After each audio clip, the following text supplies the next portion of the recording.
नदी किनारे एक गरीब बुढ़िया अकेली छोटी सी झोपड़ी में रहती थी। वो गांव के लकड़हारे से लकड़ियां लेकर गांव के घरों तक पहुंचाती। यही उसकी रोजी रोटी थी। अरे, आ गई अम्मा। आज कितनी लकड़ियां लेकर जाओगी?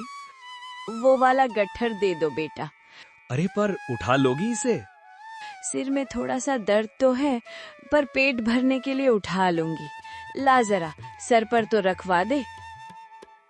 लकड़हारे ने लकड़ियों का गट्ठर उसके सर पर रख दिया। सुन, इसकी पैसे कल दे दूंगी, अब चलती हूँ। सुनो जी, आप इस बुढ़िया से तुरंत ही पैसे ले लिया करो। ये रोज रोज आपको कल का कहकर बुद्धू बनाती है। लकड़हारा हंसने लगा। कल सुबह 2 रुपए देकर कहेगी बाकी कल दे दूंगी। इसका कल कभी नहीं आता। ऊपर से और लकड़ियां उठाकर ले जाती है, नास पीटी कहीं की। अरे जाने दो, बेचारी बूढ़ी है, कोई नहीं है इसका। इस उम्र में भी देखो बेचारी को घर घर जाकर लकड़ियां बेचनी पड़ती है। हाँ, तो इसमें हमारी क्या गलती है? अरे तो थोड़े पैसे ही तो कम देती है भाग्यवान। बाकी लोग तो पूरे पैसे देते हैं ना, और फिर अपना काम तो चल जाता है। आप भी नहीं मानते। करो समाज सेवा, मुझे क्या। पत्नी मुंह बनाकर अंदर चली गई। गांव के एक घर में बुढ़िया ने लकड़ी का ढेर नीचे रखा। बहुरिया, अरे ओ बहुरिया, कितनी लकड़ियां रखूं? चूल्हे के लिए 20 चाहिए, और आजकल रात को थोड़ी ठंड हो जाती है तो तापने के लिए भी लकड़ी चाहिए। अच्छा, तो मैं कल ज्यादा लकड़ी ले आऊंगी। आज सिर में थोड़ा दर्द था तो कम लकड़ियां लाई हूँ। बाकी घरों में भी देनी है, वरना सब नाराज हो जाएंगे। ठीक है, आज चूल्हे के लिए जितना रोज देती हो रख दो, कल ज्यादा ले आना। हाँ, ये ठीक है। सुनो, अभी जाना नहीं, मैं अभी आती हूँ। बुढ़िया ने पैसे अपनी साड़ी के पल्लू में बांधे और गट्ठर से लकड़ी निकालकर रखने लगी। ये लो अम्मा, खा लो। बुढ़िया उसे देखती है। अरे अम्मा, बासी नहीं है, एकदम ताजी है, अभी थोड़ी देर पहले ही बनाई है। अरे बहुरिया, वो बात नहीं है। तू मुझे रोटी दे रही हो, तेरी सास ने देख लिया तो तुझ पर गुस्सा करेगी। नहीं नहीं, वो घर में नहीं है, अभी तक नहीं आई। कितने दिनों के लिए बाहर गई है? अभी भी लगभग 14 से 15 दिन और लगेंगे उन्हें आने को। सुन, ये बाकी की लकड़ियां मेरे सर पर रखवा दे। अम्मा, तुम भूखे पेट लकड़ी सर पर उठाती हो ना, इसीलिए सर दुखता है। मेरे यहाँ एक रोटी रोज खा लिया करो, कोई हर्जा नहीं होगा। और जो तुम्हारी सास ने वापस आकर गुस्सा किया तो? उन्हें मैं समझा दूंगी, वो कुछ नहीं बोलेंगी। भगवान तेरा भला करे, चल सदा सुखी रह। इतना कहकर बुढ़िया चली जाती हैं।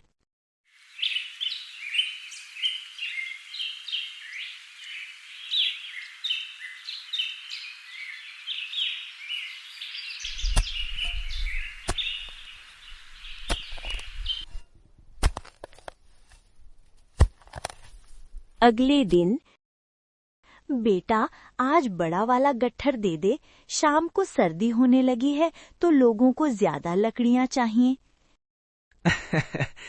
तुम्हारा ही माल है अम्मा, जो चाहिए उठा लो।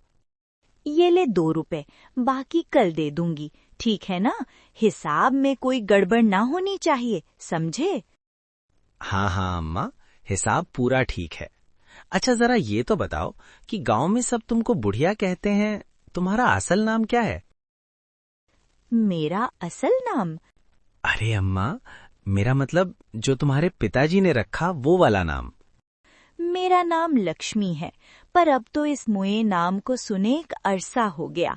सब लोग बुढ़िया या अम्मा बोलते हैं, इसी की आदत हो गई है। पता नहीं चला मैं कब लक्ष्मी से बुढ़िया हो गई।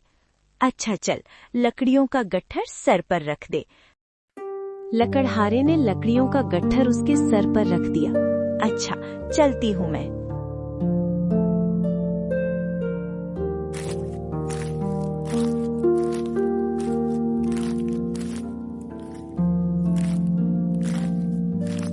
गांव में एक घर के अंदर आंगन में लगे पेड़ के नीचे लकड़ी का ढेर रखकर बुढ़िया बैठ जाती है। अरे ओ मुखिया आइन, कितनी लकड़ियां रखूं बता दो, और आके जरा देख भी लो, लकड़ी एकदम सूखी है, वरना पेट पीछे कहोगी बुढ़िया गीली लकड़ी रख के गई। अरे रुक जरा, अभी आती हूँ। अरे ये लकड़ी वाली बुढ़िया है क्या? जरा इसे अंदर तो भेजना। अजी, आपको इससे क्या काम पड़ गया? अरे भेजो तो, कुछ बात करनी है।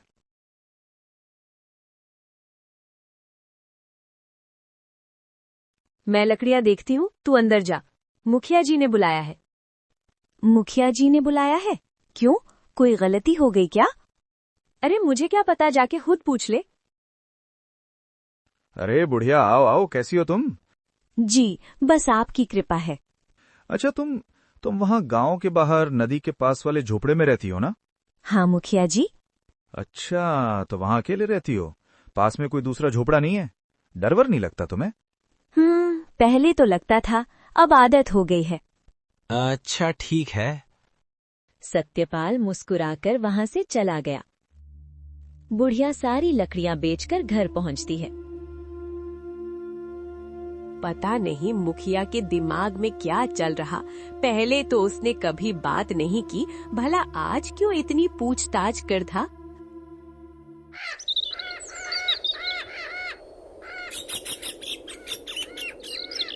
अगली सुबह, अंजना, मुखियाइन, लकड़ी लाई हूँ। अरे उसे अंदर बुला लो। ठीक है, लेकिन थोड़ा संभल कर बात करना। बुढ़िया माँ, अंदर आ, जरूरी बात करनी है तुझसे। इसकी जरूरी बातों से तो मेरा मन घबरा जाता है। बुढ़िया ने देखा मुखिया और अंजना खुसुर फुसुर कर रहे थे और उसे देखते ही चुप हो गए। मुखिया ने अंजना को इशारा किया, आप बात करो, मैं अभी आती हूँ। देखो बुढ़िया, तुमने ये बात गांव में तो सुनी होगी कि मैं अपने बेटे के लिए ईंटों की भट्टी लगवाना चाहता हूँ। ये तो बहुत अच्छी बात है। ईंट की भट्टी नदी के पास ही लगे तो अच्छा रहता है। मिट्टी आसानी से मिल जाती है और गांव से ज्यादा दूर भी नहीं पड़ती। मैं समझी नहीं, आप कहना क्या चाहते हो? नदी के पास पंचायत की जो जमीन है, उस पर मुझे ईंट की भट्टी लगानी है। जमीन के बीच में तुम्हारी झोपड़ी है, तो उसे हटाना होगा। ये सुनते ही बुढ़िया के पैरों तले जमीन खिसक जाती है। मुखिया जी, ये आप क्या बोल रहे हैं? वो झोपड़ी ही मेरा सब कुछ है, मैं कहाँ जाऊंगी? देखो, मैंने सब पता किया है। वो जमीन पंचायत की है, समझी? तुम्हारा उस पर कोई हक नहीं, तो उसे जितनी जल्दी हो सकता है खाली कर दो। नहीं नहीं मुखिया, ये मुझसे ना हो पाएगा। तुम तो पहले गांव में ही रहती थी ना? हाँ, 40 साल पहले ब्याह के इसी गांव में आई थी। मदन के पास वाला घर था हमारा। 15 साल पहले मेरे पति चल बसे, तब घर बेचना पड़ा। अरे अरे, ये रोना धोना मत करो यहाँ पर। मैं तुम पर कोई अन्याय नहीं कर रहा हूँ। तुम गलत तरीके से इतने सालों से उस जमीन पर रह रही हो। मैंने सब दिखवा लिया है। पंचायत ने ना तो जमीन का वो टुकड़ा तुम्हारे नाम किया, ना तुम्हें किराए पर दिया है, समझी? किराया? मेरी किराया देने की हैसियत नहीं है। किसी तरह मेहनत करके पेट पाल रही हूँ। देखो बुढ़िया, ये सब मैं नहीं जानता कि तुम किस हक से वहाँ रह रही हो। मुखिया ने कहा था मुझे वहाँ रह लो। वो झोपड़ी भी उसी ने बनवाई थी। तुम किस मुखिया की बात कर रही हो? तुमसे 3 मुखिया पहले जो आया था ना, मोहनलाल, उसने मुझे ये झोपड़ी बनवा कर दी थी। बदले में तुमने क्या दिया उसे? मैंने उसे अपना मंगलसूत्र दिया था। पति के जाने के बाद वो मेरे काम का ना रहा, तो मैंने उस मुखिया को दे दिया था। उसका कोई सबूत है या ऐसे ही कहानी बना रही हो? नहीं नहीं, ये सच्ची बात है। अच्छा तो ऐसा करो, तुम्हारे पास जमीन के उस टुकड़े का कोई कागज है तो दिखा दो, या तुमने मोहनलाल को जो अपना गहना दिया है उसका सबूत दो, वरना जमीन खाली करनी पड़ेगी। इतना बोलकर मुखिया वहां से निकल जाता है और बुढ़िया हाथ जोड़कर गिड़गिड़ाते रह जाती है।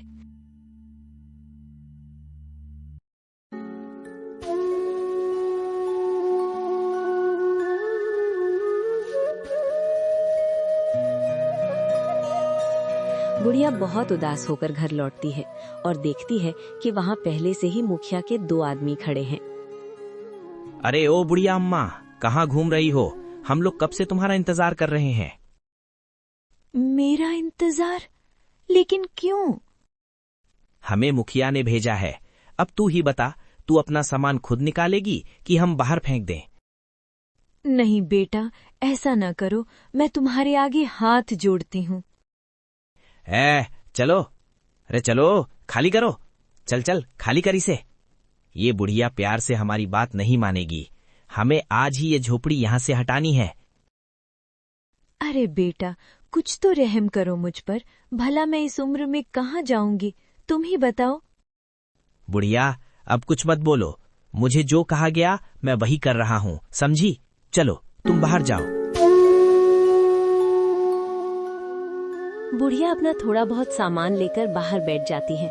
भगवान, ये छत भी छीन ली तूने। ये तूने ठीक न किया। अंदर इस चूल्हे और 4 बर्तन के सिवाय कुछ नहीं था। इन्हें यहाँ पर रख रहा हूँ अम्मा, देख लेना, ठीक है? मुखिया के आदमी पूरा झोपड़ा तोड़ देते हैं। बुढ़िया बाहर बैठे देखते रह जाती है। थोड़ी देर में रात हो जाती है और बुढ़िया भूखे प्यासे झोपड़े के बाहर ही बैठी रह जाती है।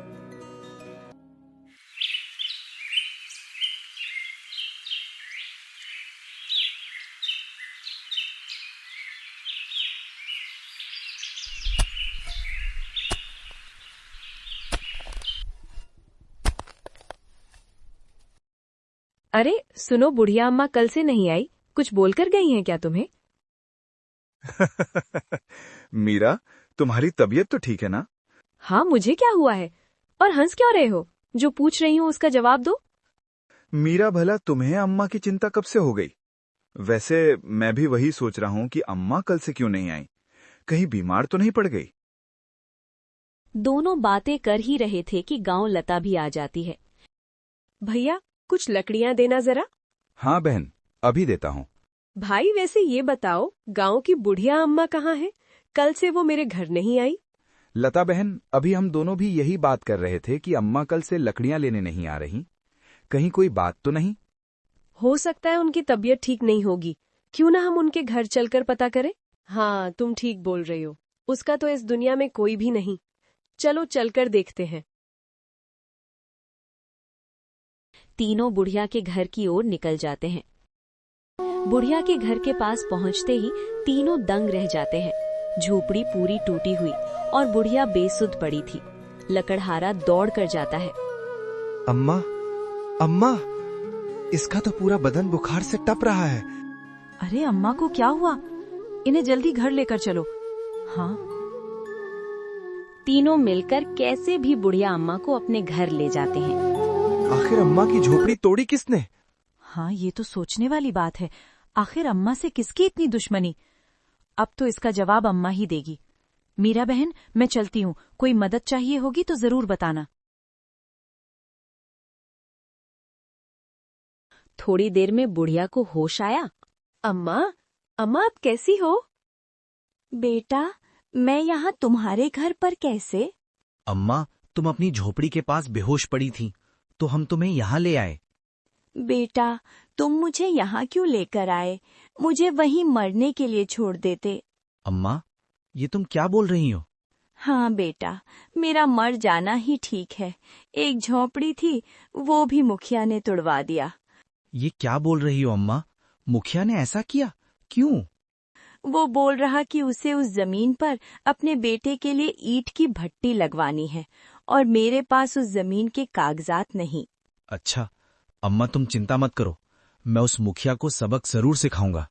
हाँ अम्मा, और तुम अब हमारे साथ ही रहो। लकड़हारा ने तुरंत गांव के चौक पर जाकर सबको इकट्ठा किया। क्या हुआ भाई, तुमने हम सबको यहाँ क्यों इकट्ठा किया है? भाइयों, तुम लोगों को तो पता है कि मुखिया ने नदी किनारे वही बुढ़िया अम्मा की झोपड़ी तोड़ दी। क्या? ये तुम क्या बोल रहे हो? पर उसने ऐसा क्यों किया? लकड़हारा सारी बात बताता है। आज अम्मा की झोपड़ी टूटी है, कल हम में से किसी की भी बारी आ सकती है। अगर हम चुप रहे तो गलत और बढ़ेगा। गांव वाले पहले डर रहे थे, पर धीरे धीरे एक बूढ़े किसान ने कहा, हाँ बेटा, तुम सही बोल रहे हो। बुढ़िया ने सालों तक हमारी मदद की है, अब हमारी बारी है। पर मुखिया से कौन भिड़ेगा? भिड़ना नहीं है, साथ खड़ा होना है। अगर हम सब मिल जाएं तो कोई एक झोपड़ी नहीं गिरा सकता। और फिर क्या था?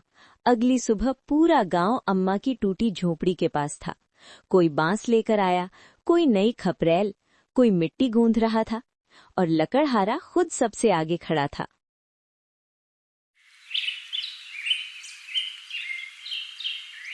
तीन दिन में झोपड़ी फिर से खड़ी हो गई, लेकिन इस बार वो पहले से मजबूत थी। इतना बड़ा घर मैंने तो कभी सोचा भी नहीं था। आप सभी का बहुत बहुत आभार। लकड़हारा मुस्कुराते हुए बोलता है। ये घर नहीं अम्मा, ये आपका सम्मान है। तभी मुखिया वहां आता है। मुखिया तेज आवाज में बोलता है। ये घर किसकी इजाजत से बनाया गया है? इजाजत इंसानियत से ली है और ये जमीन भी अम्मा की है। सबूत है तुम्हारे पास? तभी भीड़ से गांव का बूढ़ा पंडित आगे आता है।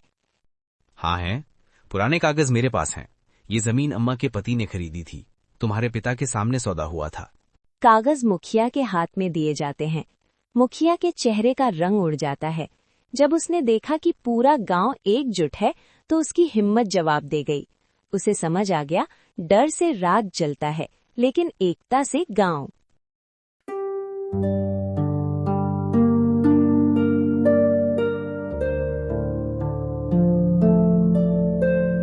बेटा, मैं तेरा शुक्रिया अदा कैसे करूं?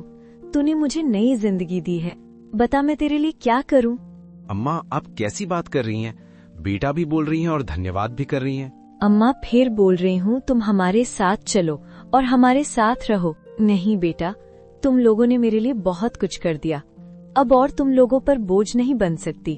तू चिंता ना कर, मैं आती रहूंगी। ठीक है अम्मा, जब भी कोई दिक्कत हो हमें बताना।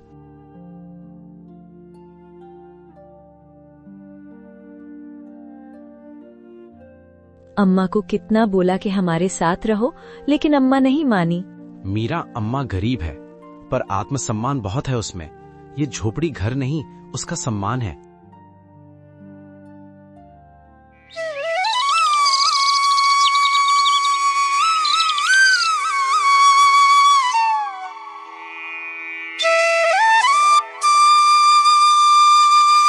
एक समय की बात है, विष्णुपुर नाम का एक सुंदर सा गांव था।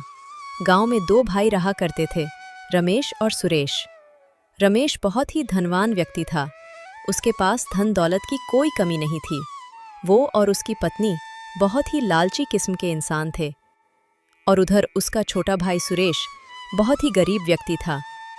माता पहले ही गुजर चुकी थी और पिता के बिस्तर पर पड़ते ही रमेश और उसकी पत्नी शहर में रहने चले गए और बीमार पिता की जिम्मेदारी छोटे भाई पर छोड़ दी। सुरेश बहुत ही मेहनती और संतोषी व्यक्ति था। वह अपने गांव की जमीन पर ही सारा दिन मजदूरी करता ताकि वह अपना गुजर बसर कर सके। सुनो, पिताजी की दवाइयाँ खत्म हो गई हैं। हाँ सुनीता, मुझे याद है, पर मेरे पास इतने पैसे नहीं कि मैं दवा खरीदूं। तो अब हम क्या करेंगे? आप एक काम करो, भैया के पास खबर भेजवा दो कि वो पिताजी की दवाइयाँ भिजवा दे। आखिर पिताजी उनकी भी जिम्मेवारी है।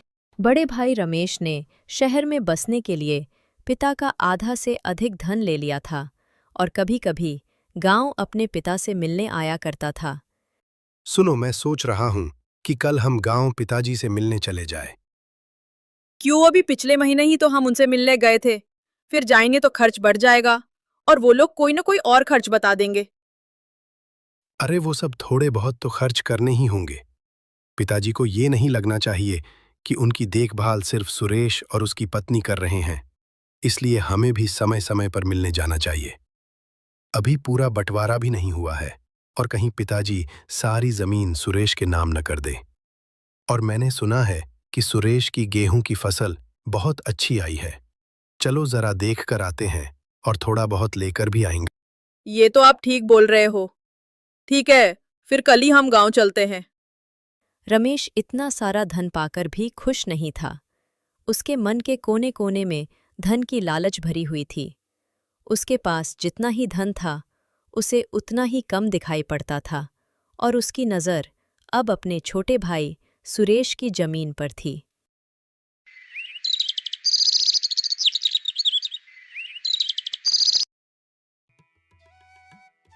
दूसरे दिन रमेश और उसकी पत्नी गांव के लिए निकल जाते हैं। अरे रमेश बेटा, कैसे हो? बड़े दिनों बाद नजर आए। राम राम काका। मैं अच्छा हूँ, आप लोग बताइए, क्या हालचाल है गांव की? सब कुछ बहुत अच्छा है बेटा, और इस बार तो हम सबकी फसल भी बहुत अच्छी हुई है। सुरेश की फसल भी बहुत अच्छी हुई है। इस बार तो अच्छा मुनाफा मिलेगा। ठीक है काका, मैं चलता हूँ।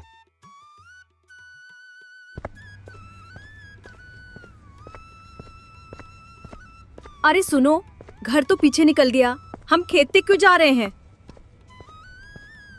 गौरी चलो पहले खेत पर चल के फसल ही देख लिया जाए।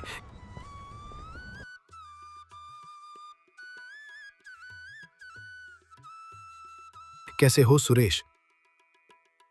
अरे भैया, अचानक आ गए। हाँ भाई, मैंने सोचा पिताजी की दवाइयाँ खत्म हो गई होगी, तो बस वही लेकर आ गया। पिताजी कैसे हैं? क्यों देवर जी, हमें अचानक यहाँ देखकर आपको अच्छा नहीं लगा क्या? अरे नहीं भाभी, ऐसी कोई बात नहीं, मैं तो बहुत खुश हूँ। देवर जी, गेहूं की फसल तो बहुत अच्छी हुई है, इस बार तो बहुत मुनाफा होगा। अरे भाभी, ये सब बातें तो होती रहेगी, आप लोग पहले घर चलो।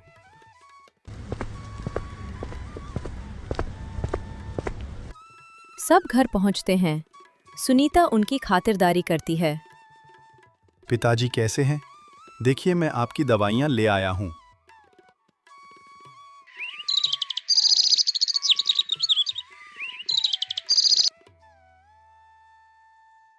अगली सुबह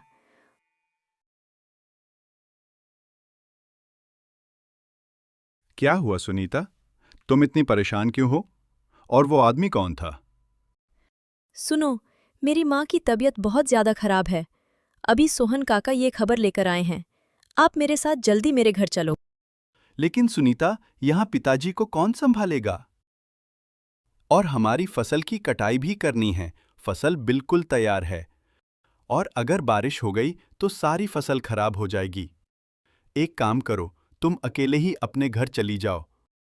दूर खड़े सुरेश के भाई भाभी ये सब सुन रहे थे, और रमेश तुरंत बोलता है, अरे सुरेश, तुम भी ना, कैसी बात कर रहे हो? हम दोनों हैं ना ये पिताजी के पास। कुछ दिन हम दोनों को भी पिताजी की सेवा का मौका दो। और रही फसल की बात, तो तुम चिंता मत करो, मैं फसल की कटाई करवा दूंगा। तुम बेफिक्र होकर सुनीता को लेकर उसके घर ले जाओ। ठीक है भैया, आप लोगों पिताजी का अच्छे से ध्यान रखना, मैं जल्दी आ जाऊंगा। सुरेश और सुनीता तुरंत निकल जाते हैं। तुम्हारा दिमाग तो खराब नहीं हो गया ना? भाला इस बुड्ढे का ख्याल कौन रखेगा? मुझसे तो उम्मीद भी मत रखना। अरे गौरी, तुम भी ना कुछ नहीं समझती हो। मैं तो इस समय का इंतजार कर रहा था। मैं कुछ समझी नहीं। सुनो, सुरेश की फसल कटाई के लिए बिल्कुल तैयार है। मैं आज ही सारी फसल कटवा कर बेच दूंगा, और फसल बेचकर जितने भी पैसे मिलेंगे उसमें से कुछ सुरेश को दे दूंगा। आपने तो बहुत दूर की सोच ली। ठीक है, अब जल्दी खेत पर जाओ और फसल की कटाई करवाओ। सुरेश पहले गांव के लोगों से मिलता है और फसल का भाव पता करता है, फिर सारी फसल कटवाकर उसे बेच देता है। गौरी, तुम्हें पता है मैंने पूरे 25,000 की फसल बेची। सोचो, हमें तो इतने सालों से पता ही नहीं था कि सुरेश भैया फसल बेचकर इतने पैसे कमाते हैं। सुनो, अब ये सारे पैसे उन्हें मत दे देना। नहीं नहीं, मैं भला उसे सारे पैसे क्यों दूंगा? इतने सालों से सारा मुनाफा तो सुरेश ही रख रहा था ना।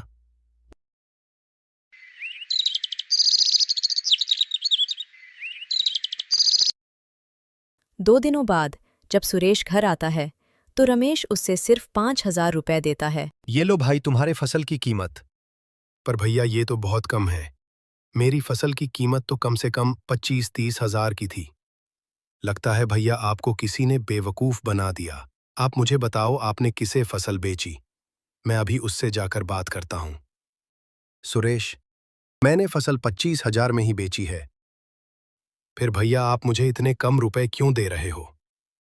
भाई, हर बार तो तू ही फसल के सारे पैसा रखता। मैंने कभी तुझसे अपना हिस्सा नहीं मांगा। भैया, सेठ, लेकिन आप तो जानते हैं ना कि इस फसल की कमाई से ही मैं साल भर का खर्च चलाता हूं और पिताजी की दवाइयां भी लेनी होती हैं। भैया आप ऐसा मत कीजिए। सुरेश, जितना मैं तुम्हें दे रहा हूं वो बहुत है। और हां, मैंने पिताजी से बात करके बंटवारा करवा लिया है। भैया, आप ये क्या बोल रहे हो? आपने बंटवारा करवा लिया, लेकिन क्यों? और वो भी तब जब मैं यहां मौजूद भी नहीं था। हाँ भाई, मेरे पास इतना समय नहीं कि मैं यहां बार बार आऊं। और हां, मैंने ये बंटवारा सरपंच काका के सामने ही करवाया है।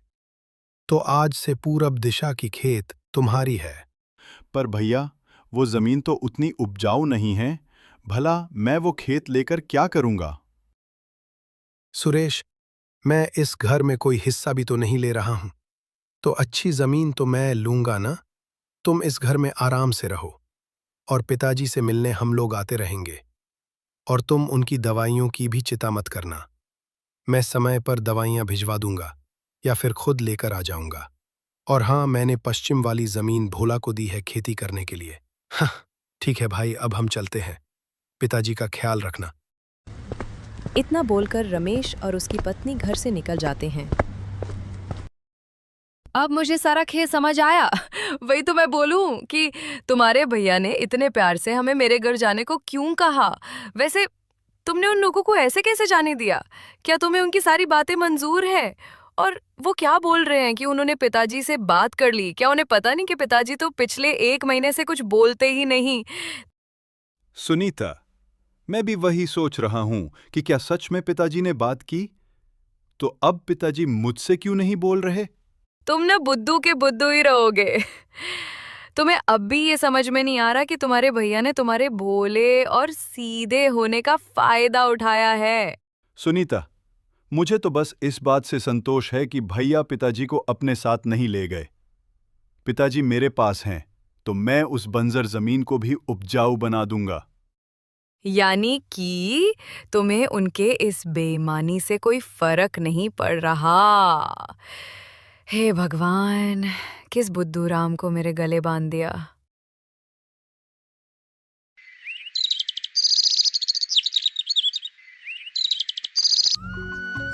अगली सुबह सुरेश एक नई उम्मीद के साथ अपने खेत के लिए निकल जाता है। खेत की हालत देखकर वो थोड़ा परेशान होता है। इस खेत की जमीन की हालत तो बहुत खराब है, लेकिन मैं हार नहीं मानूंगा और अपनी मेहनत से इस खेत को भी सोना बना दूंगा।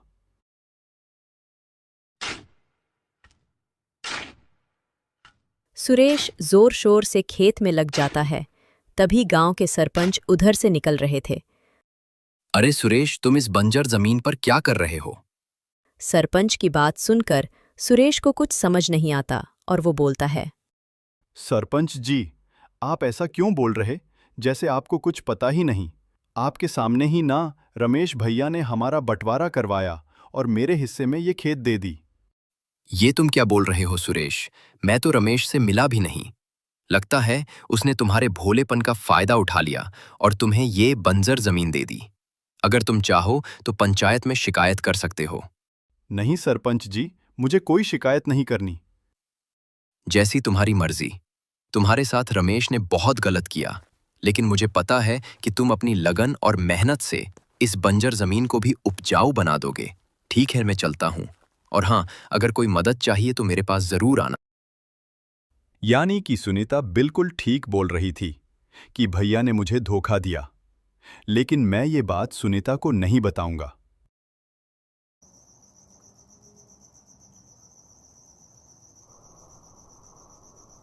सुनो, घर में अब बहुत थोड़ा ही अनाज बचा है। भला अब हम क्या करेंगे? और कब तक तुम उस खेत में अपना समय बर्बाद करोगे? मैं तो कहती हूँ कि तुम कुछ और काम कर लो, वरना खाने के लाले पड़ जाएंगे। हाँ सुनीता, तुम ठीक बोल रही हो। अब तो मेरे पास पैसे भी नहीं हैं। मुझे भी खेत के लिए अच्छी खाद और बीज चाहिए।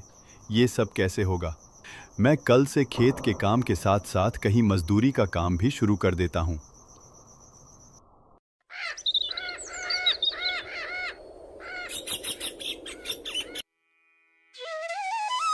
अगली सुबह सुरेश दोपहर तक खेत पर काम करता है और फिर बाजार पर सेठों की दुकान पर मजदूरी करके रोज कुछ पैसा कमाता है, जिससे रोज की दाल रोटी का सामान आ सके। ऐसे ही कुछ समय निकल जाते हैं और कुछ महीने बाद सुरेश की मेहनत रंग लाती हैं और उसके खेत में अच्छे खासे फसल लहलहाने लगते हैं। देखा सुनीता, मैंने तुमसे कहा था ना कि मैं अपनी मेहनत से इस बंजर जमीन को भी सोना बना दूंगा। हाँ जी, आपकी सच्ची लगन और मेहनत रंग लाई। सुरेश को यह देख बहुत खुशी होती हैं और गांव वाले भी उसकी मेहनत की दाद देते हैं। सुरेश, तुम्हारे सच्चे लगन और मेहनत के आगे ये खेत भी हार गया और आज इतनी अच्छी फसल तैयार हो गई। सुरेश अपनी सब्जियों को बाजार में अच्छे दाम पर बेचता है और उसकी घर के हालत ठीक होने लगते हैं। सुनीता भी उसकी मेहनत देख बहुत खुश रहने लगती हैं और उनका जीवन सुखमय बीतने लगता है। कुछ दिनों बाद रमेश फिर गांव आता है और अपनी उपजाऊ जमीन की बंजर हालत देख हैरान हो जाता है और गुस्से में भोला के घर की ओर निकल जाता है। क्या भोला भाई, मैंने कितने भरोसे से तुम्हें अपनी जमीन खेती के लिए दी थी, लेकिन तुमने तो उससे बर्बाद कर दिया। अरे रमेश भाई, मैं आपको क्या बताऊं। भाई, मैं तो खुद 3 महीनों से बिस्तर पर पड़ा था। बहुत मुश्किल से अब हालत में सुधार हुई है। ऐसी बात थी तो तुम्हें मेरे पास खबर तो भेजना था। बहुत उदास मन से रमेश वहां से निकलता है। सुनो, चलो जरा देवर जी के खेत को देख लिया जाए। आते वक्त गांव के लोगों से उनकी बड़ी तारीफ सुनी मैंने। क्या सच में? ठीक है, चलो देखते हैं। सुरेश खेत का नजारा देख दोनों पति पत्नी के होश उड़ जाते हैं। सभी सही कह रहे थे कि सुरेश ने अपनी मेहनत से इस बंजर जमीन को भी उपजाऊ बना दिया। चलो अब घर चलते हैं। थोड़ी देर में दोनों घर पहुंचते हैं। सुरेश, ओ भाई सुरेश, कहाँ हो तुम? अरे, लगता है घर में कोई नहीं है। लेकिन पिताजी को अकेले छोड़कर वो दोनों गए कहाँ? तभी रमेश के पिताजी अचानक कुछ बोलने लगते हैं। दोनों पति पत्नी उनके पास तुरंत जाते हैं। रमेश के पिताजी उन्हें कुछ बताते हैं और बोलते बोलते उनके प्राण निकल जाते हैं। गौरी, पिताजी तो अब नहीं रहे। वो सब छोड़ो, ये क्या बोल रहे थे कि घर में सोने के सिक्कों से भरे 4-4 मटके हैं, लेकिन कहाँ हैं? हम उन दोनों के रहते हुए घर में मटकों को कैसे ढूंढेंगे? तुम वो सब मुझ पर छोड़ दो। रमेश और उसकी पत्नी जोर जोर से रोने लगते हैं और पूरा गांव इकट्ठा हो जाता है। अरे लगता है काका अब नहीं रहे।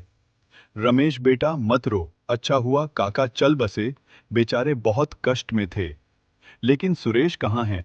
मुझे भी नहीं मालूम भैया, मैं तो बस अभी ही शहर से आया था और देखा कि घर में कोई नहीं है और पिताजी हम सबको छोड़कर जा चुके थे। मैं तो उनसे मिल भी नहीं पाया और पता नहीं पिताजी को इस हालत में छोड़ वो दोनों कहाँ घूम रहे। तभी सुरेश और सुनीता दोनों आ जाते हैं और ये सब देख हैरान हो जाते हैं। भैया क्या हुआ? आप क्यों रो रहे? क्या तुम्हें दिखाई नहीं दे रहा कि पिताजी हमें छोड़कर चले गए? अगर तुम लोग उनकी देखरेख नहीं कर सकते थे तो मुझे बोल देते, मैं उनको अपने साथ शहर ले जाता। ये आप क्या बोल रहे भैया? पिताजी नहीं रहे? सुरेश भी पिता की गम में बहुत रोता है। दोनों भाई मिलकर पिता का अंतिम संस्कार करते हैं और घर लौटते ही रमेश सुरेश से बोलता है, अब तुम दोनों इस घर में नहीं रह सकते। तुम्हारी वजह से हमारे पिताजी इस दुनिया से चले गए। तुम लोग उन्हें ऐसी हालत में अकेला छोड़कर कहाँ घूम रहे थे? भैया, हम घूमने नहीं गए थे। वो तो अचानक सुनीता की तबीयत खराब हो गई थी तो हम डॉक्टर के पास गए थे और हम मुकेश काका को पिताजी के पास छोड़कर गए थे। सुनो, अब तुम दोनों बातें मत बनाओ और यहाँ से निकल जाओ। लेकिन भैया, हम कहाँ जाएंगे? तुम दोनों गांव के बाहर जो हमारी झोपड़ी है वहां रह सकते हो, जहां अक्सर पिताजी जाया करते थे। लेकिन भैया, वहां तो कोई नहीं आता जाता, भला हम वहां कैसे रहेंगे? अब मैं कुछ नहीं सुनना चाहता, निकल जाओ यहाँ से। ये सब सुन सुनीता को बहुत गुस्सा आता है, लेकिन इससे पहले वो कुछ बोले, सुरेश सुनीता को लेकर वहां से निकल जाता है। अरे दोनों तो बड़ी आसानी से घर छोड़कर चले गए। चलो अब हम सोने के सिक्के ढूंढते हैं। दोनों लालची पति पत्नी पूरे घर में सिक्के ढूंढते हैं। इधर सुरेश और सुनीता बड़े उदास मन से गांव छोड़कर जा रहे थे और तभी अरे मुकेश काका, आप पिताजी को छोड़कर कहाँ चले गए थे? आपको पता है पिताजी हमें छोड़कर चले गए। हाँ बेटा, मुझे माफ कर देना। दरअसल मैं जब तुम्हारे पिताजी के पास था तभी मुझे पता चला कि तुम्हारी काकी सीढ़ियों से गिर गई है और मैं जल्दबाजी में वहां से निकल गया। मुझे माफ कर देना बेटा। कोई बात नहीं काका, शायद हमारे साथ ये सब होना था। लेकिन तुम लोग कहाँ जा रहे हो बेटा? काका, रमेश भैया ने हमें घर से निकाल दिया, इसलिए हम गांव से बाहर वाली झोपड़ी में जा रहे। भला उसने तुम्हें घर से क्यों निकाला? और उस सुनसान झोपड़ी में तुम लोग कैसे रहोगे? वहां तो कोई आता जाता भी नहीं है। पता नहीं काका। अच्छा, हम चलते हैं।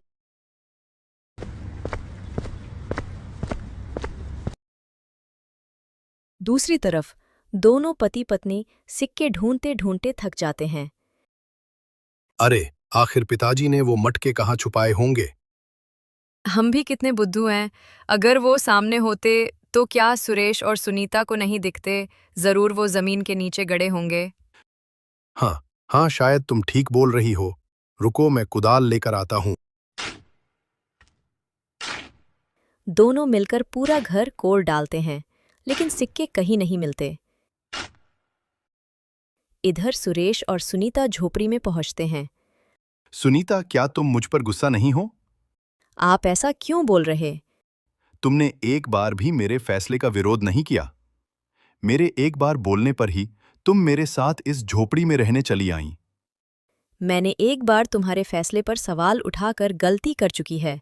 अब फिर से वो गलती नहीं कर सकती। मुझे तुम पर और तुम्हारी मेहनत पर पूरा भरोसा है। लेकिन सुनीता, मैं अब अंदर से टूट चुका हूं। मुझे एक ही बात बार बार सता रही है कि कहीं सच में हमारी लापरवाही के वजह से तो पिताजी की जान नहीं चली गई। तुम ना कुछ ज्यादा सोच रहे हो। इतना मत सोचो और अंदर चलो। तभी वहां गांव के सरपंच आ जाते हैं। सुरेश बेटा, माफ करना, मैं तुम्हारे पिताजी के अंतिम संस्कार में शामिल नहीं हो पाया। बेटा दरअसल मैं गांव से बाहर गया हुआ था और गांव जैसे ही आया मुकेश ने मुझे सब कुछ बताया। काका, अब होनी को कौन टाल सकता है? जो होना था वो हो गया। सब बात ही कर रहे थे कि सुनीता की आवाज आती है, सुनो, जल्दी अंदर आओ, जल्दी अंदर आओ। सब जल्दी से झोपड़ी के अंदर जाते हैं और सबकी आंखें फटी की फटी रह जाती हैं। ये इतने सारे सोने के सिक्के देखो, 4-4 मटके सोने के सिक्कों से भरा है। सब सिक्कों को देखते रह जाते हैं। सुरेश, भगवान से बड़ा कोई नहीं। देख, उन्हें भी तेरे साथ हुए अन्याय देखे नहीं गए और तुम दोनों ने अपने पिता की भी कितनी सेवा की थी। उन्हीं सबका ये फल है।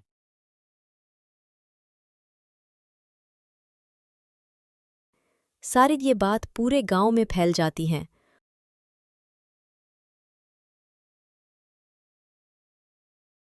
और रमेश को भी ये बात पता चलती है। मैंने सिर्फ सुना था कि लालच का फल बुरा होता है, लेकिन आज देख भी लिया मेरे लालच ने मुझे कितना गिरा दिया।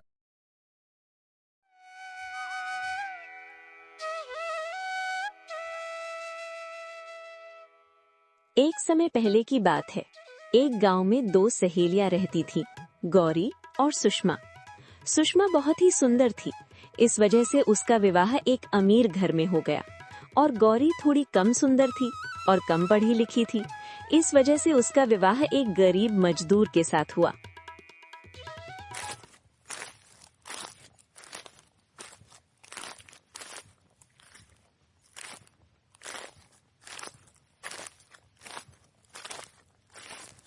लाजो, तुम यहाँ क्या कर रही हो? सारा घर गंदा पड़ा है और तुम यहाँ आंगन में झाड़ू भी नहीं लगा रही हो, बस इधर उधर टहल रही हो। अच्छे से झाड़ू करो वरना कल को तुम्हारी जगह कोई और नौकरानी रख लूंगी। मालकिन, ऐसा जुल्म मत कीजिएगा। मैं यहाँ से सफाई करने के बाद सारा घर साफ कर दूंगी। क्षमा कर दीजिए मालकिन। हाँ हाँ, आ ही बे ना अपनी औकात पर। तुम नौकरों के सिर पर अगर मैं ना रहूं तो तुम लोग तो सिर के ऊपर से ही गुजर जाओगे। ज्यादा चालाकी मत दिखाओ। अभी के अभी ये काम खत्म करो और उसके बाद घर के अंदर से भी पूरी सफाई कर देना, समझी? एक पल की भी देर नहीं होनी चाहिए। जी मालकिन। सुषमा को अपनी खूबसूरती पर बहुत घमंड था और वो धनवान भी थी, इसलिए उसका घमंड और भी अलग स्तर पर था। इधर दूसरी तरफ गौरी की दीवारों से भी गरीबी झलक रही है। एक तरफ घमंडी और धनवान सहेली है और दूसरी तरफ गरीब लेकिन खुश स्वभाव और अच्छे आचरण वाली सहेली है। सुनिए जी, घर का सारा राशन कब का खत्म हो गया है और आज खाने के लिए बस एक ही रोटी बन पाई है। आपके लिए बना दी है, आप जल्दी से खा लें और अपने काम के लिए निकल जाएं। बाजार देर से पहुँचे तो आपको कोई काम नहीं मिल पाएगा। क्या सिर्फ एक रोटी? और वो रोटी भी अगर मैं खा लूंगा तो तुम क्या खाओगी? अरे मुझे भूख नहीं है, आप खा लो। नहीं गौरी, रोटी तुम खा लो, मैं बाजार में जो कुछ कमाऊंगा वहां से खा लूंगा। आशा है आज कुछ न कुछ तो काम मिल ही जाएगा। इतना कहकर गौरी का पति बाजार की ओर निकल जाता है और गौरी आंखों में आंसू लिए उसे दूर तक देखती रहती है। हे ऊपर वाले, आज मेरा पति घर से कुछ खाए बिना ही चला गया है। बस इतनी कृपा कर देना कि आज मेरे पति को कुछ काम जरूर मिल जाए ताकि वो और मैं पेट भरकर खाना तो सके। गौरी और सुषमा दोनों के घर करीब करीब ही थे। यही वजह थी कि सुषमा जब कभी भी गौरी के घर के सामने से गुजरती तो उसका मजाक बनाना कभी नहीं भूलती। आज भी जब सुषमा गौरी के घर के पास से गुजरी तो उसने वही घमंड भरा व्यवहार दिखाया। अरे ये तो सुषमा आ रही है। आज भी लगता है आकर चार बातें सुनाकर ही जाएगी, मगर घर में तो कुछ भी नहीं है। मैं मेहमान नवाजी के लिए क्या पेश करूंगी? अरे कितनी गंदी जगह रहती हो तुम। तौबा तौबा, यहाँ आना भी किसी सजा से कम नहीं है। कैसे रह लेती हो तुम यहाँ? टूटी फूटी झोपड़ी और ऊपर से गाय के गोबर की बदबू। हाय राम, मैं तो एक पल भी यहाँ न रहूं। हाँ, ये बात तो सही है, ये जगह तुम्हारे लायक नहीं है। यहाँ तो बस हम गरीब ही रह सकते हैं। वैसे तुम खड़ी क्यों हो? आई हो तो आओ, बैठो। उफ गौरी, नहीं, यहाँ तो बदबू में सांस लेना भी मुश्किल है। कोई यहाँ बैठ सकता है क्या? वैसे हम दोनों एक साथ पले बढ़े थे और आज देखो, कहाँ तुम्हारा भाग्य और कहाँ मेरा। ये सब किस्मत का खेल है। अब ऊपर वाले ने मेरे भाग्य में जो भी लिखा है उसे काटना तो पड़ेगा ही। हाय राम, तुम तो शुरू से ही गंवार थी, तभी तो ये सब तुम्हारे साथ हुआ। अच्छा, इन सब बातों को छोड़ो, मैं यहाँ किसी काम से आई थी। वो ना, मैं माँ बनने वाली हूँ तो मुझे एक नौकरानी की जरूरत है। क्या तुम मेरे घर में काम करोगी? मैं तुम्हें अच्छी पगार दूंगी। ये तो बहुत अच्छी खबर है। बहुत बहुत बधाई हो सुषमा। तुम्हें अगर काम में मदद की जरूरत होगी तो मैं अपने पति से पूछकर तुम्हें बता दूंगी। एक तो तुम गरीब लोगों के नखरे ही बहुत होते हैं। तुम लोगों की जब कोई मदद करना चाहता है ना तो तुम लोग ज्यादा ही सर पर चढ़ जाते हो। खैर, अपने पति से पूछ लेना और फिर काम पर आ जाना। इतना कहकर सुषमा वहाँ से चली जाती है और गौरी उसे हसरत भरी निगाहों से देखती रहती है।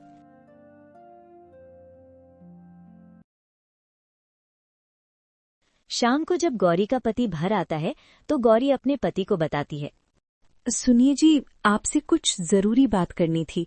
आज मेरी सहेली सुषमा हमारे घर आई थी। अच्छा, कौन? वही तुम्हारी अमीर सहेली जो इस गांव के जमींदार की पत्नी है? तुम उसी की बात कर रही हो ना, जिसके आगे पूरा गांव सिर झुकाकर चलता है? हाँ, वही। दरअसल बात यह है कि वो आज हमारे घर किसी काम से आई थी। क्या बात कर रही हो? हम जैसे गरीब लोगों के घर अमीरों को क्या काम पर जाना है? वो चाहती है कि मैं उसके घर काम करूं, जैसे झाड़ू, पोछा, बर्तन। कह रही थी कि बहुत अच्छी पगार भी दूंगी। सुनिए ना जी, मैं क्या कहती हूँ, आप कहो तो मैं अगर अपनी सहेली के घर काम कर लूंगी तो आपके हाथ बटा लूंगी और कुछ पैसे आ जाएंगे घर में, तो हम भी अच्छा खाना खा सकेंगे। गौरी, अब तुम दूसरों के घरों में काम करोगी? क्या मैं सच में मर गया हूं? मेरे जीते जी तुम्हें किसी के सामने हाथ फैलाने की जरूरत नहीं है। तुम जानती हो वो सहेली हर पल तुम्हें नीचा दिखाती है, ताना मारती है, तुम्हारे दुख पर हंसती है। जरा सोचो उसके घर में तुम्हारे साथ क्या क्या करेगी। हर कदम पर अपमान, हर बात पर जिल्लत। मैं ये सहन नहीं कर सकता। नहीं जी, आप ऐसा मत सोचिए। मेरी सहेली ऐसी नहीं है, वो मेरी मदद करना चाहती है। उसने खुद कहा है कि वो अच्छी पगार देगी। अगर मैं उसके घर काम कर लूंगी तो आपके हाथ भी बट जाएंगे और घर की हालत भी थोड़ी संभल जाएगी। मैं किसी के आगे झुकने नहीं जा रही, बस अपने घर के लिए कर रही हूँ। ठीक है गौरी, अगर तुम्हारा मन यही कहता है तो मैं मना नहीं करूंगा। अगर वो सच में मदद करना चाहती है और तुम्हें सम्मान के साथ रखेगी तो तुम वहां काम कर सकती हो। लेकिन एक बात याद रखना, अपना मान सान सबसे ऊपर है। अगर जरा भी अपमान हुआ तो तुरंत वापस आ जाना।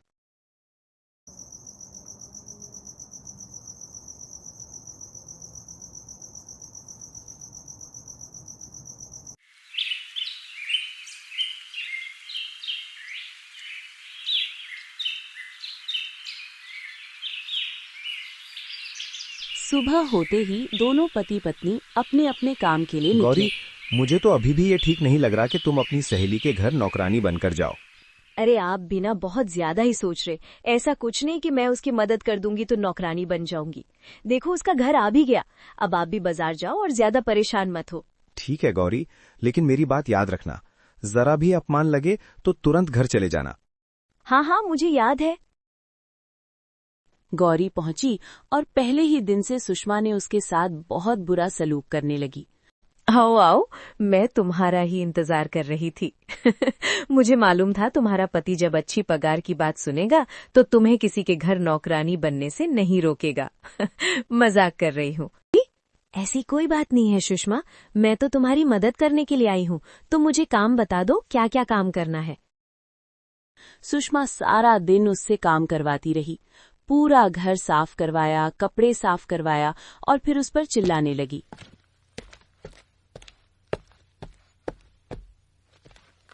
तुम अभी तक बस आंगन की सफाई में ही लगी हो, घर के सारे कमरों की सफाई तो तुमने की ही नहीं है।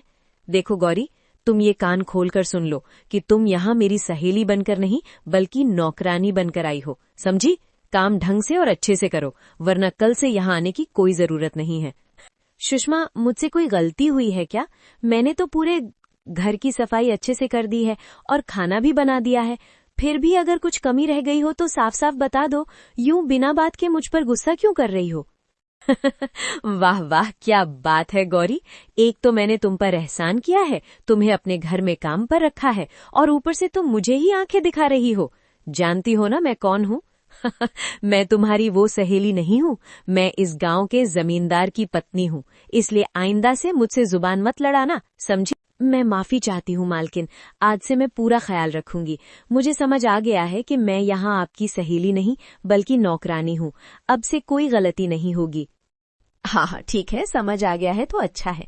अच्छा सुनो, मैंने कुछ बचा हुआ खाना दरवाजे के बाहर रख दिया है, ले जाना। तुम्हारे और तुम्हारे पति के काम आ जाएगा।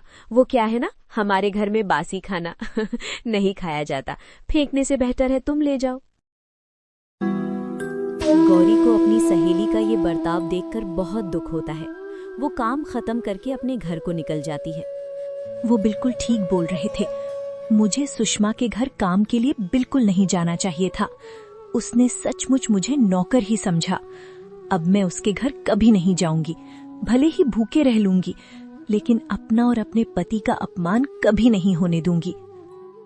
घर पहुंचते ही गौरी देखती है कि उसका पति चारपाई पर लेटा है और बुखार से उसका पूरा बदन तप रहा होता है। अरे, आपको तो बहुत बुखार है। हाँ गौरी, मैं तो उठ भी नहीं पा रहा, बहुत कमजोरी भी लग रही है। हाँ, वो तो लगेगी ही।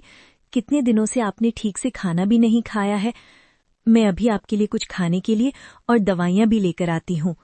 हे भगवान, और कितनी परीक्षाएं लेगा हमारी। अब मैं क्या करूं?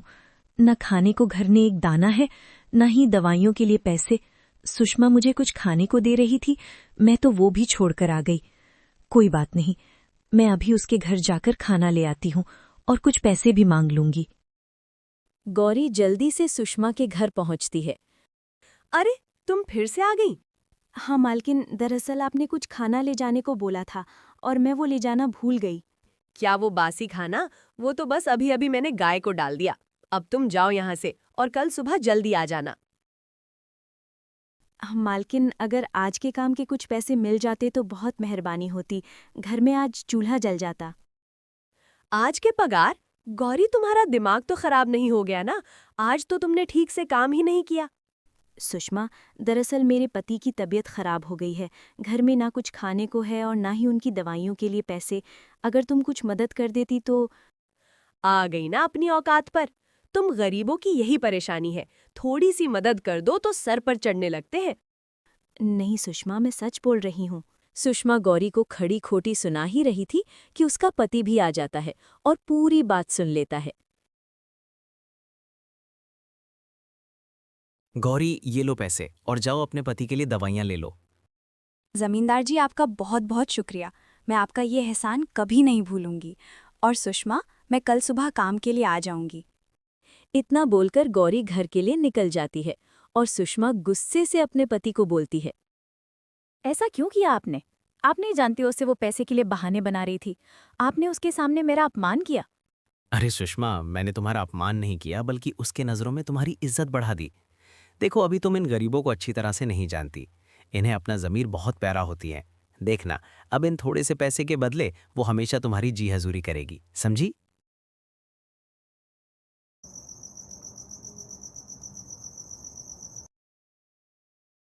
अगली सुबह गौरी सुषमा के घर काम के लिए जाती है और सुषमा के घर का सारा काम करती और बदले में उसे सिर्फ कुछ बचा हुआ खाना मिलता। इसी तरह समय बीतता गया। सुषमा रोज उससे बहुत सारा काम करवाती, पूरे घर की सफाई, बर्तन, कपड़े, आंगन और रसोई का काम, और बदले में उसे बस बासी खाना मिलता और जिल्लत भरी बातें भी सुननी पड़ती। कभी कभी तो वो खाना भी नहीं देती और कहती, आज ज्यादा काम नहीं किया तुमने, खाना भी नहीं मिलेगा। गौरी सब कुछ चुपचाप सहती रहती, क्योंकि उसे अपने बीमार पति की चिंता थी। ऐसे ही कई दिन बीत गए।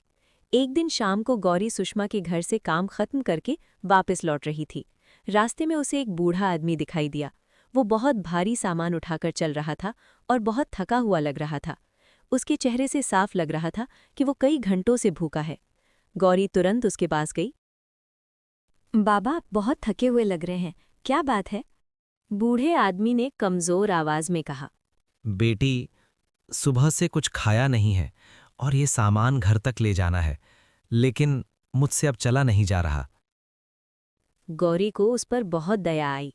उसने बूढ़े आदमी को एक पेड़ के नीचे बैठाया और अपने झोले से वो रोटी निकाली जो उसे सुषमा ने दी थी। बाबा, पहले आप ये खा लीजिए। बूढ़े आदमी ने रोटी खाई और उसकी आंखों में आंसू आ गए। बेटी, तुम बहुत दयालु हो। आज के समय में कोई भी भूखे को खाना नहीं देता। बेटी, तुम्हारा बहुत बहुत शुक्रिया। अब मैं चलता हूँ। बाबा, आपका सामान मुझे दे दीजिए, मैं इसे आपके घर तक पहुंचा देती हूँ। वो सारा भारी सामान उठाकर बूढ़े आदमी के साथ उसके घर तक ले जाने लगी।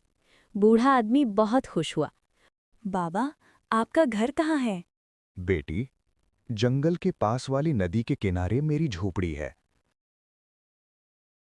ठीक है बाबा, अब मैं चलती हूँ। आप अपना ख्याल रखना। बेटी, तुम यहीं रुको, मैं अभी आता हूँ। उसने घर के अंदर जाकर एक छोटा सा संदूक लाकर गौरी को दिया। बेटी, ये तुम्हारे लिए है। गौरी घबरा गई।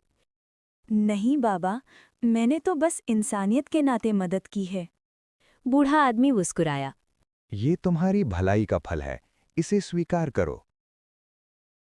बूढ़े आदमी के बहुत बोलने पर गौरी ने संदूक ले लिया और घर को निकल गई। अरे गौरी, आज आने में बहुत देर लगा दी। और इसमें क्या है? और ये किसने दिया तुम्हें? हाँ हाँ, सब बताती हूँ। गौरी अपने पति को रास्ते की सारी बात बताती है। अच्छा गौरी, अब इसे खोल कर तो देखो, आखिर इसमें है क्या? गौरी ने संदूक खोला तो उसके अंदर सोने और चांदी के सिक्के थे। गौरी और उसका पति ये देखकर हैरान रह गए। गौरी, ये सब तुम्हारी अच्छाई का फल है।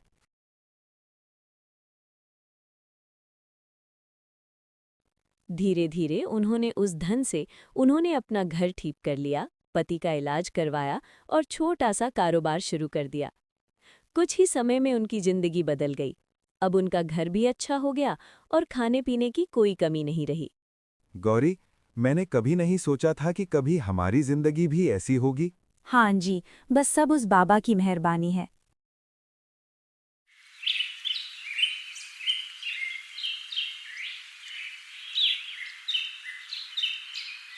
गौरी के अमीर होने की बात सुषमा तक भी पहुंच जाती है। ये कैसे हो सकता है? जो कल तक मेरे घर में नौकरानी थी, आज इतना अमीर कैसे हो गई? सुषमा तुरंत गौरी के घर पहुंची। सिर्फ कहने को अमीर हुई है, लेकिन हरकतों से तो गवार ही रहेगी। अरे सुषमा, तुम यहाँ आओ, अंदर चलो। अभी नहीं, बस ये बताओ गौरी, ये सब कैसे हुआ? गौरी ने सादगी से सारी बात बता दी, उस बूढ़िया आदमी की मदद और उसके दिए हुए संदूक की कहानी। ये सुनकर सुषमा के मन में लालच आ गया। अगले ही दिन वो अपने पति के साथ उसी रास्ते पर गई जहां गौरी को बूढ़ा आदमी मिला था। थोड़ी देर बाद उन्हें वही बूढ़ा आदमी दिखाई दिया, लेकिन इस बार सुषमा ने सिर्फ लालच में उसकी मदद की। वो बार बार पूछने लगी, बाबा, बदले में हमें क्या मिलेगा? बूढ़ा आदमी सब समझ गया। उसने उन्हें एक थैला दिया। सुषमा खुशी खुशी घर आई और जैसे ही थैला खोला, उसमें से एक जहरीला सांप निकला। सुषमा डरकर चिल्लाने लगी। नौकरों ने जल्दी से सांप को भगाया। सुषमा, उस बाबा ने हमें बेवकूफ बनाया।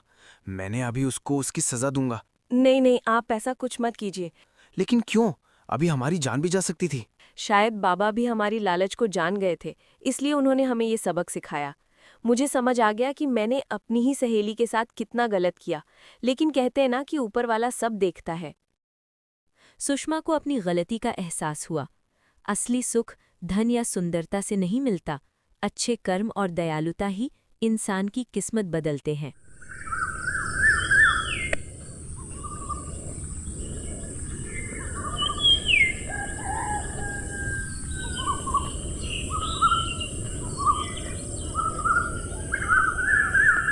एक बार की बात है, सूरजपुर नाम के गांव में रामदयाल अपनी बेटी मीरा के साथ रहता था। कई साल पहले उसकी पत्नी का देहांत हो गया था। उसने अपनी बेटी के लिए सब कुछ किया, उसे बहुत प्यार से पाला और पढ़ाया लिखाया, और अब उसकी शादी की उम्र हो चुकी थी।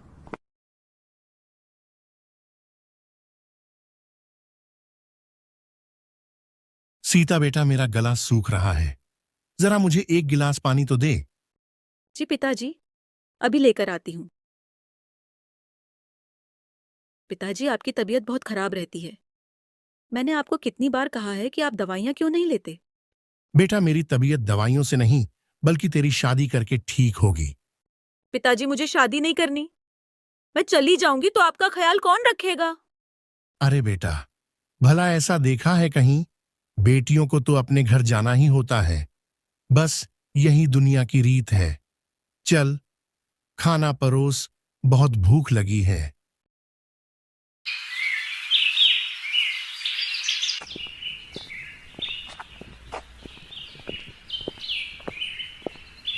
अगले दिन रामदयाल अपने खेतों की ओर निकल जाता है कि तभी उसे रास्ते में सुखिया मिल जाता है। क्या हाल है रामदयाल? आजकल कहाँ रहते हो? मैं ठीक हूँ भाई, बस घर में रहता हूँ। आजकल तबीयत बहुत खराब हो रही है। तुम कैसे हो? मैं भी ठीक हूँ भाई, बस इधर उधर घूमकर थक सा गया हूँ। अच्छा, कहाँ जा रहे हो? कुछ नहीं रामदयाल, तुम्हें तो पता ही है, मैं लोगों की शादियां करवाता हूँ, जिसके कारण मुझे गांव में कम और शहर में ज्यादा रहना पड़ता है। सुखिया जब शादी की बात करता है तब रामदयाल का मुंह उतर जाता है। अरे भाई रामदयाल, तेरा मुंह इतना उतरा हुआ क्यों है? सुखिया मेरी बेटी की शादी की उम्र हो गई है, लेकिन अभी तक उसके लिए कोई अच्छा लड़का नहीं मिला। तुम चिंता मत करो रामदयाल, मैं तुम्हारी बेटी के लिए किसी अच्छे घर का रिश्ता जरूर लेकर आऊंगा। ठीक है भाई, कोई लड़का नजर में हो तो जरूर बताना। इतना कहकर रामदयाल और सुखिया अपने काम की ओर निकल जाते हैं।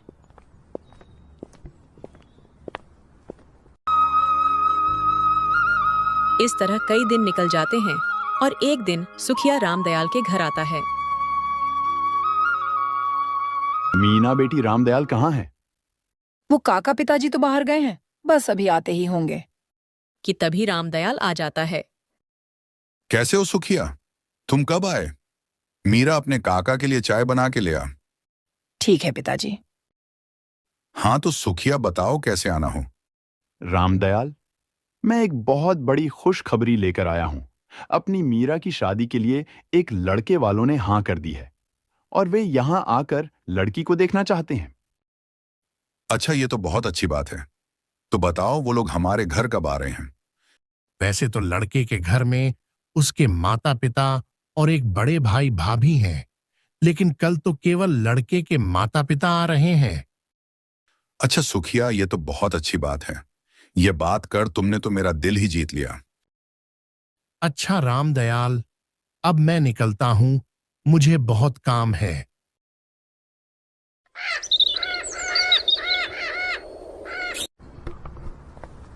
अगली सुबह सुखिया लड़के वालों को लेकर रामदयाल के घर आता है। देखो रामदयाल, यह लड़के के पिता धनी राम और यह लड़के की माता कमला जी हैं, और ये इनका बेटा है जो कि अपना खुद का व्यापार संभालता है और चरित्र का बहुत साफ है। इनके घर में किसी चीज की कमी नहीं है। इनके पास बहुत सी जमीन है और शहर में भी कई दुकानें ले रखी हैं। अरे आप लोग खड़े क्यों हैं? आप लोग पहले आराम से बैठिए। ये तो बहुत अच्छी बात है।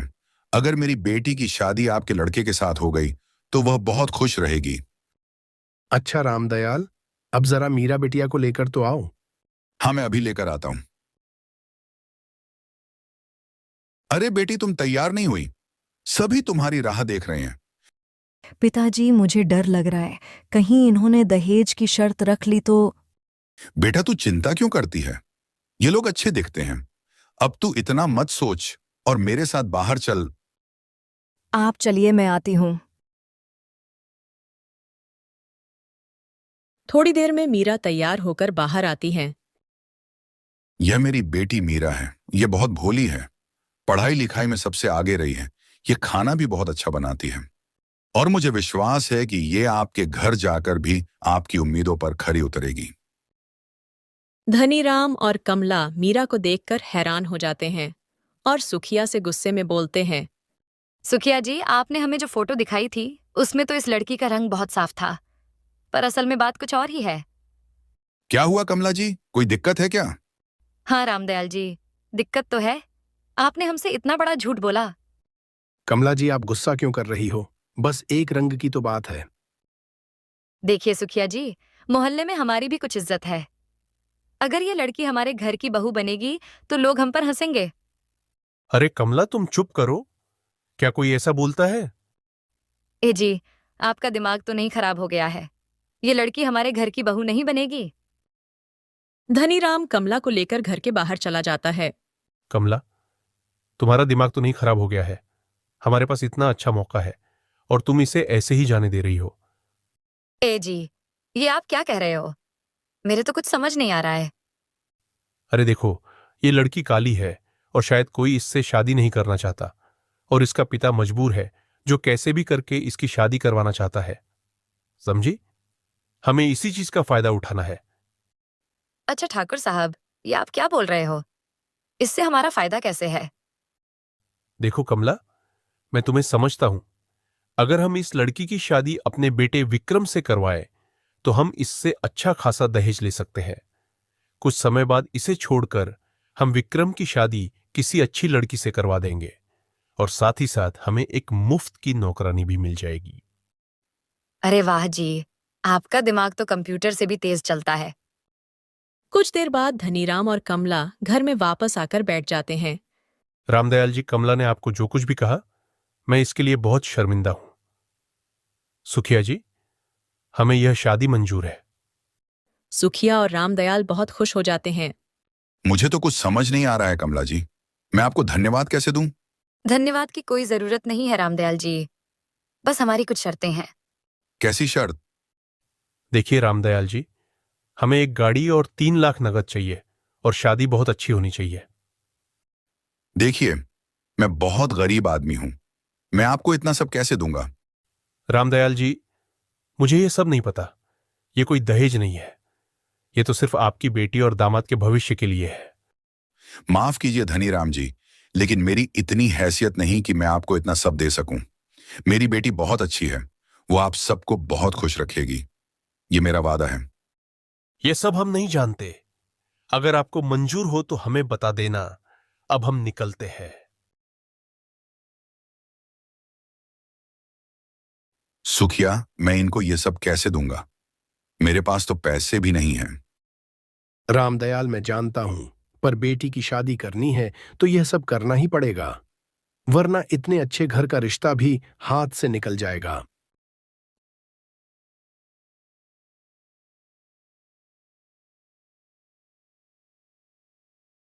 इतना कहकर सुखिया वहां से चला जाता है।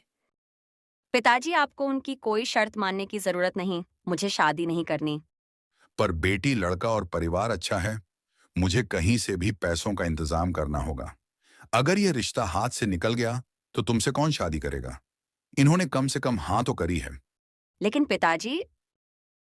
तुम इसकी चिंता मत करो, तुम्हारा पिता कुछ भी करेगा पर तुम्हारी शादी करवा के रहेगा।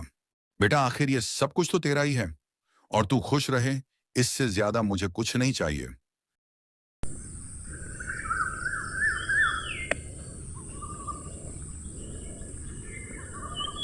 अगले दिन सुबह रामदयाल अपने गांव के साहूकार से मिलने जाता है और वह अपना घर गिरवी रख देता है और वहां से कर्ज लेकर सुखिया के घर जाता है। वह सुखिया को सहमति के लिए हाँ कर देता है। सुखिया, मैंने पैसों का बंदोबस्त कर लिया है, तुम लड़के वालों को शादी की तैयारियों करने को बोल दो।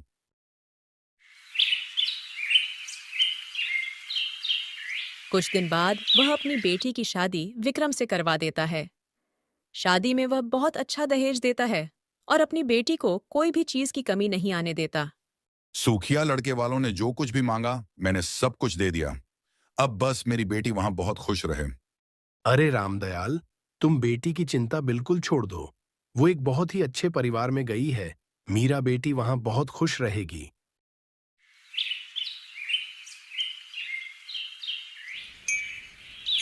इधर मीरा भी ससुराल का बड़ा बंगला देख खुश हो जाती है, लेकिन शादी के दूसरे दिन ही ओ महारानी, सूरज सर पर चढ़ चुका है और तू अभी तक अपने कमरे में ही आराम कर रही है। नहीं माँ जी, मैं अभी बाहर ही आ रही थी। कान खोलकर सुन ले, यहाँ सब लोगों को जल्दी खाना खाने की आदत है, इसलिए सुबह जल्दी उठकर सबके लिए नाश्ता बना दिया कर। उसके बाद घर की साफ सफाई, बर्तन, ये सब भी तुझे ही करना है। ये सब सुनकर मीरा के होश उड़ जाते हैं। लेकिन माँ जी, इतने बड़े घर की साफ सफाई में तू नहीं तो कौन करेगा? तेरे बाप ने तेरे साथ 2-4 नौकर तो नहीं भेजे? देख, बड़ी बहू को हमने कैसे रानियों की तरह रखा है, क्योंकि ये अपने साथ दहेज में बहुत पैसा और सामान लाई थी। तू तो भिखारियों की तरह आई है, तो ये सब तो करना ही होगा। और सुन, तुझको हम अपने घर की बहू बनकर ले आए, उसके लिए तू हमारा आभार मान, वरना तुझ जैसी काली लड़की से तो कोई शादी भी नहीं करता। वो तो हमें दया आ गई तेरे बाप पर, जो तेरी शादी मेरे बेटे से करवाई। अब खड़ी खड़ी मेरा मुंह क्या देख रही, रसोई में जा और हमारे लिए खाना लगा। मीरा चुपचाप सास की कड़वी बातें सुन लेती है और कोई जवाब नहीं देती। दिन पर दिन मीरा के साथ गलत बर्ताव होने लगता है। उसकी सास उसे दिन भर काम में लगाए रखती और खुद दोनों सास बहू सारा दिन आराम करती। मीरा अंदर ही अंदर घुटने लगी और वो अपने पति से भी कुछ नहीं कहती, क्योंकि विक्रम भी कोई अच्छा इंसान नहीं था। वो दिन भर गांव के गलियों में घूमता और रात को शराब पीकर घर आता और मीरा को 4 बातें सुनाता। तू कल सुबह ही अपने बाप से और पैसा मांगना, वरना मुझसे बुरा कोई नहीं होगा।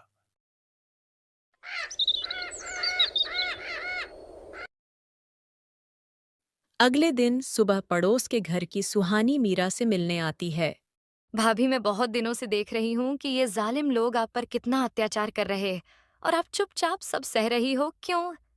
सुहानी, ये लोग मुझे बहुत भला बुरा बोलते हैं और सारा दिन घर का काम करवाते हैं, भाभी मैं सब कुछ जानती हूँ, तभी तो आपसे मिलने आई हूँ।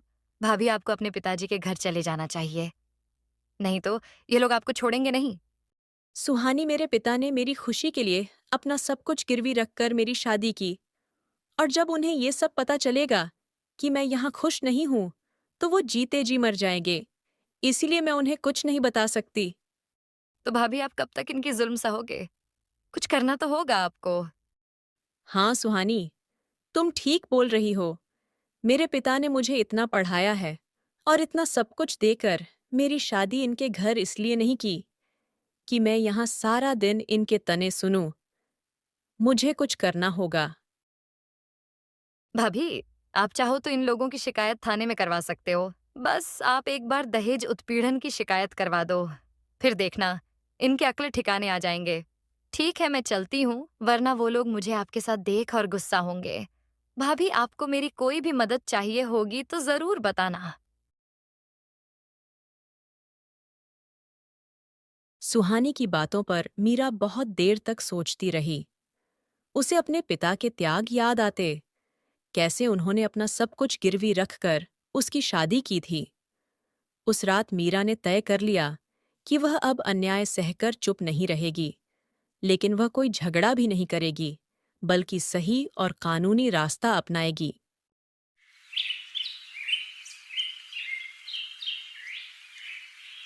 अगली सुबह वह चुपचाप अपने कमरे में बैठकर अपने फोन से सबूत जुटाने लगी। सास की अपमान भरी बातें, दहेज की मांग, विक्रम का शराब पीकर गाली देना, घर में किया जाने वाला अत्याचार, इन सब की रिकॉर्डिंग और फोटो उसने अपने पास सुरक्षित रख ली। फिर एक दिन जब सास ने उसे फिर दहेज के लिए ताने मारे, मीरा ने शांत स्वर में कहा, माँ जी, आज मैं पुलिस महिला हेल्पलाइन और महिला आयोग में शिकायत दर्ज करने जा रही हूँ। दहेज लेना अपराध है और मैं किसी अपराधी परिवार का साथ नहीं दूंगी। यह सुनकर पूरा घर हक्का बक्का रह गया।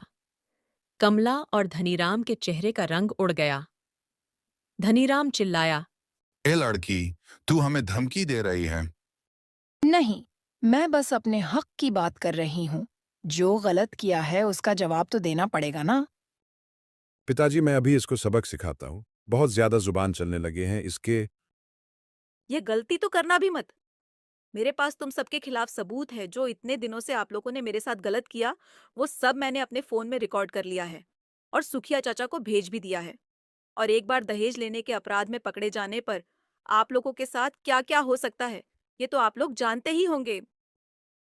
मीरा की ये बात सुनते ही सबके होश उड़ गए। कमला और धनीराम एक दूसरे को देखते रह जाते हैं और विक्रम भी डर गया, क्योंकि उसे पता था कि दहेज का केस बहुत बड़ा अपराध है। वो लोग मीरा से कुछ बोलते उससे पहले ही सुखिया और रामदयाल वहां आ जाते हैं। मीरा बेटी, तुम कैसी हो? बेटा, तुम इतने दिनों से इन लोगों के जुल्म सह रही हो और अपने पिता को कुछ नहीं बताया, लेकिन अब तुझे घबराने की कोई जरूरत नहीं। हमने इनके खिलाफ थाने में रिपोर्ट दर्ज करवा दी है। हाँ बेटी, बस पुलिस किसी भी समय यहाँ पहुँचती ही होगी। ये सब सुन धनीराम और कमला अपने घुटनों पर बैठ माफी मांगने लगते हैं। अब उन लोगों को समझ आ चुका था कि उनकी चालें उलटी पड़ चुकी हैं। रामदयाल जी, कृपया कर आप पुलिस को न बुलाएं। हम लोग बैठ के बात करते हैं, सब ठीक हो जाएगा। मीरा बेटी को कोई गलतफहमी हुई है। हाँ समधी जी, मीरा को तो हम अपनी बेटी की तरह रखते हैं। कमला जी, अब आप लोग ये सब न बोले तो अच्छा होगा। मैंने सारी रिकॉर्डिंग देख ली है कि कैसे आप लोग मेरी बेटी को अपने घर की नौकरानी बनाकर रखते हैं। आप लोग समझ भी नहीं सकते कि एक बाप अपनी बेटी की खुशियों के लिए अपना सब कुछ बेच देता है, और आप जैसे लालची लोग उनकी बेटियों के साथ ये सब करते हैं। आप लोगों को इतनी हिम्मत कैसे मिलती है? शायद इसीलिए भगवान ने आपको बेटी नहीं दी। रामदयाल जी, हमें माफ कर दीजिए। हम अपनी लालच में इतने अंधे हो गए थे कि सच में यह नहीं समझ पाए कि कोई पिता अपनी बेटी को कितने अरमानों से ससुराल भेजता है। आप हमें एक मौका और दीजिए, हम आपकी बेटी को अपनी बेटी बनाकर रखेंगे। धनीराम जी, अब बहुत देर हो चुकी है। मेरी बेटी के सभी आंसू की कीमत तो आप लोगों को चुकानी ही होगी। चलो बेटा, अपने घर चले। बहू, हमें माफ कर दो। हमसे गलती हो गई। मीरा ने शांत होकर जवाब दिया। गलती तब होती है जब इंसान अनजान हो। आपने तो सब जानकर किया। विक्रम भी मीरा से माफी मांगने लगता है। मीरा, मुझे माफ कर दो। मैंने तुम्हारे साथ बहुत गलत किया है, लेकिन मुझे बदलने का एक मौका दो। अगर तुम सच में एक अच्छा जीवन चाहते हो तो शराब छोड़ो, मेहनत करो और मुझे इज्जत दो, वरना मैं अपने भविष्य को बर्बाद नहीं करूंगी। और जिस दिन तुम बदल जाओगे उस दिन मुझे लेने मेरे पिता के घर आ जाना। विक्रम पहली बार मीरा की आंखों में सच्ची शक्ति देख पाया। वह चुप हो गया और सिर झुका लिया। और हाँ, इस बार मैं आप लोगों को माफ कर रही हूँ, लेकिन आप लोग कभी किसी लड़की को कमजोर मत समझना। अगर कोई लड़की चुपचाप ससुराल वालों के गलत व्यवहार को सहती है तो इसका मतलब यह नहीं कि वो कमजोर है, बस अपने मां बाप के लिए वो चुप रहती है। चलिए पिताजी। इस तरह मीरा ने अपने ससुराल वालों सबक सिखाया। कुछ समय बाद विक्रम अपनी सारी गलत आदतों को छोड़ देता है और मीरा को उसके घर से लेकर अपने घर आ जाता है। अब मीरा उसी घर में, उसी परिवार में डरी हुई बहू नहीं, बल्कि सम्मान से जीने वाली, शिक्षित और आत्मनिर्भर मीरा बनकर रहने लगी। गांव की औरतें भी मीरा से प्रेरित होकर अपने हकों के लिए खड़ी होने लगीं।